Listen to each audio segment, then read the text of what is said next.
The One Gospel Academy College for Saints, a Christian academic center for learning and thought. This is the short course on the origin of God, the 2nd to 27th October 2023.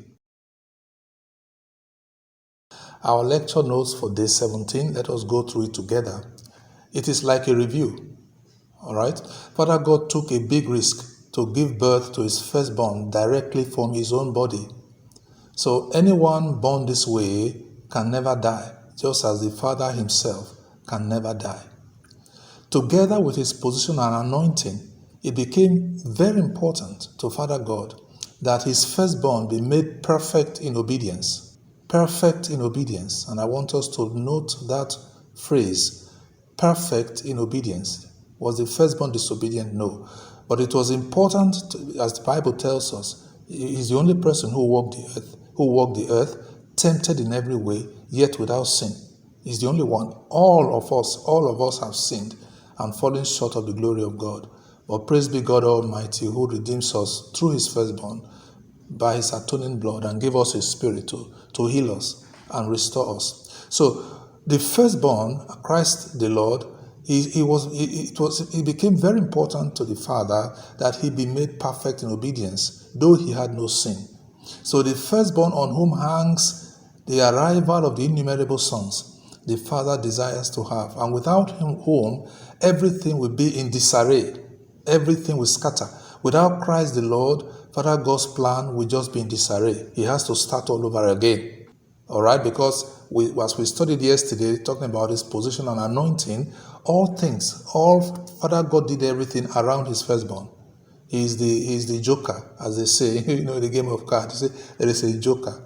So Christ is Father God's joker. He's Father God's preeminent firstborn. And it was very important to him that Christ has the preeminence. Why? So that he can fulfill the purpose for his birth, which is to implement Father God's great decision. So it was important to Father God because of the mode of his birth, he can never die, lives forever. He said, I am he who was dead, but now I'm alive forevermore. So it was not possible for the grave to hold him because he was born from the Father. So when he died for the sins of the whole world, it is not possible for him to remain there because the Father, the way he was born, directly from the Father's body. So he rose again, full stop. And so on him hangs the implementation of Father God's great decision, which is to bring in the innumerable sons the Father God desires to have, and through them he will fill the entire universe with himself, and he will be all in it. And so without Christ, all this will be in disarray. So it's very important to the Father God that his firstborn is made perfect in obedience, just as the innumerable sons the Father desires to have must also be perfected in obedience. Every one of us must be obedient. The one that obeys will live. The one that does not obey will perish. It's as simple as that. Not even a strong entreaties to be spared the humiliation could sway the gentle but firm Father God to take away the cup of suffering that followed. The Bible tells us how the firstborn son groaned. Blood and water was coming out of his body. And what was his strong prayer? If it's possible, take away this cup. Father God is Father God. If he wants, he can, with a swing of his hands, everybody is forgiven. All right? What if he says, okay, there's no need for blood, I forgive all of you? Who will tell him, why did you do that? But it was very important to him that his firstborn is made perfect in obedience. Therefore, despite the strong entreaties, oh God, have mercy. Despite his strong entreaties, he did not take away the cup. The son had to go. So the Father, although gentle, is very firm with his firstborn. It's very important to him that his firstborn is made perfect in obedience. So neither did the Father spare his firstborn from dying on that gory cross. He said, do you know I can ask the Father and he will send a legion of angels and they will dismiss all this in a second, and he will just ascend to heaven. But he didn't do it. Why? Because he knows it is the Father's will that he goes to the cross. If he doesn't go, we all perish. As simple as that, because all of us were dead in sin. So and also the Father wants to perfect his firstborn in obedience. So the firstborn, did he have a choice to obey the Father or not obey the Father? Well, okay, but the important thing is that he obeyed. He had to. He understood that this must be done. And because he understood that this is the Father's will, he went ahead and died. So that way, he learned obedience by the things he suffered. Now, after resurrection, Christ the firstborn lives in perfect humility, respect, and obedience before his Father. You see, that's where he was going to. Very important to the Father, that his firstborn, on whom he has, referred to your lecture notes of yesterday, of day 16. So you understand the authority that the firstborn carries. So it's very important to the Father that he's perfect in obedience. And so the Son today, believe me, he lives in perfect humility, humbles himself completely to the Father.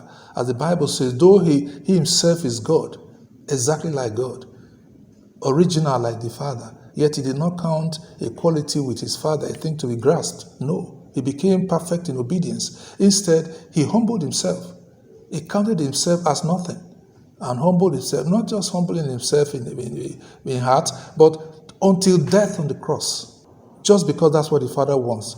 To the end, he died. And so he's humble, he's respectful, and he became obedient, perfect obedient before his Father. This is very important. So not only is Christ forever attentive with zeal to implement his Father's pleasure, Christ also deeply loves and respects his Father with an unparalleled liveliness. As he says, I've come to know that your word is eternal life. So it takes place. My food, my pleasure, my bread is to do the will of God, of my Father, and to finish it. Why? Because I've come to know that his ways, his words, is eternal life. Everything he says always bring good. So, this is why. And of course, he loves the Father. An example for all of us. So this is the same learning, either from knowledge or by suffering or experience. The innumerable sons of God in the world are enduring on earth. So somebody said, this is the same learning, either from knowledge or by suffering, that the innumerable sons of God on earth, that is human beings, are enduring on earth. So somebody say, why does God permit suffering? Yes, so people learn obedience. We have to obey, no matter what we go through. We have to learn to obey. So he said, if you obey me, okay, you have life. But if you don't, okay, you perish. As simple as that. It's very important to the Father that we all learn obedience. If his Spirit and Son, our Lord, learn to obedience, me and you think it's me and you that will escape? So we can do so by knowledge or by experience. And I advise us to apply knowledge, begin to cry in prayers to God by his Spirit. Help me by knowledge to be obedient, to be perfect in humility towards the firstborn. Because anyone who does not respect who does not honor the firstborn does not honor the Father. That is it.